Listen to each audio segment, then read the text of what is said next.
So hi guys, today I want to teach you some British English. See, all the time in India people say 000, but in English we do not say all the time 000.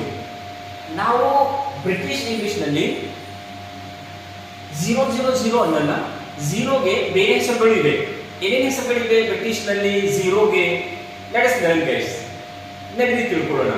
British English ನಲ್ಲಿ 0 ಗೆ ಬೇರೆ ಬೇರೆ ಹೆಸರುಗಳಿವೆ. ಏನೇನು ಹೆಸರುಗಳಿವೆ? Let us learn guys. First ನೋಡಿ, mobile number ಹೇಳಬೇಕಾದ್ರೆ ನಾವು 0 ಅನ್ನಲ್ಲ, O ಅನ್ನುತ್ತೇವೆ. ಎಕ್ಸಾಂಪಲ್ ನೋಡಿ, 9980 9980 ಅನ್ನಲ್ಲ, ಬ್ರಿಟಿಷ್ ನಲ್ಲಿ 9980 ಅನ್ನುತ್ತಾರೆ. ಆಮೇಲೆ ಇನ್ನೊಂದು ಎಕ್ಸಾಂಪಲ್ ನೋಡಿ, ಇಟ್ಸ್ 0 ಡಿಗ್ರೀಸ್ ಔಟ್ಸೈಡ್. ನಾವು ಡಿಗ್ರೀಸ್ ಬಗ್ಗೆ ಮಾತಾಡ್ತಾ ಇದ್ದೀವಿ, ವೆದರ್ ಬಗ್ಗೆ ಮಾತಾಡ್ತಾ ಇದ್ದೀವಿ ಅಂತಂದ್ರೆ ನಾವು ಅಲ್ಲಿ 0 ಯೂಸ್ ಮಾಡುತ್ತೇವೆ ಬ್ರಿಟಿಷ್ ನಲ್ಲಿ. ಯಾತರ ಅಂದ್ರೆ ಇಟ್ಸ್ 0 ಡಿಗ್ರೀಸ್ ಔಟ್ಸೈಡ್. ಆಮೇಲೆ ಮತ್ತೊಂದು ಎಕ್ಸಾಂಪಲ್ ನೋಡಿ, in football we say nil. Football game ನಲ್ಲಿ ಅಲ್ಲಿ ನಾವು 0 ಅನ್ನಲ್ಲ, ಅಲ್ಲಿ ನಾವು ನಿಲ್ ಅನ್ನುತ್ತೇವೆ. ಎಕ್ಸಾಂಪಲ್ ನೋಡಿ, 2-0 ಅನ್ನುತ್ತೇವೆ.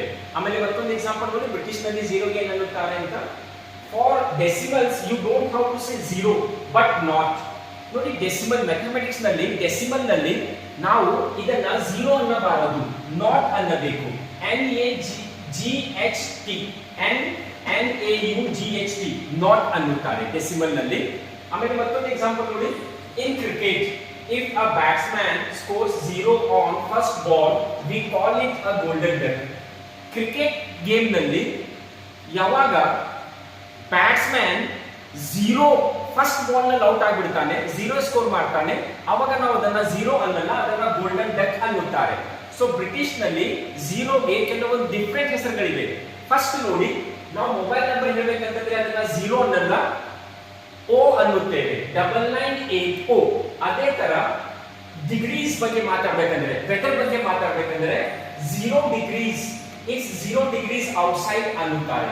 ಆಮೇಲೆ ಫುಟ್ಬಾಲ್ ನಲ್ಲಿ ನಿಲ್ ಅನ್ನುತ್ತಾರೆ, ಫುಟ್ಬಾಲ್ ನಲ್ಲಿ ನಿಲ್ ಅನ್ನುತ್ತಾರೆ. ಡೆಸಿಮಲ್ ನಲ್ಲಿ ಅದನ್ನ ನಾಟ್ ಅನ್ನುತ್ತಾರೆ, 0 ಗೆ ನಾಟ್ ಅನ್ನುತ್ತಾರೆ.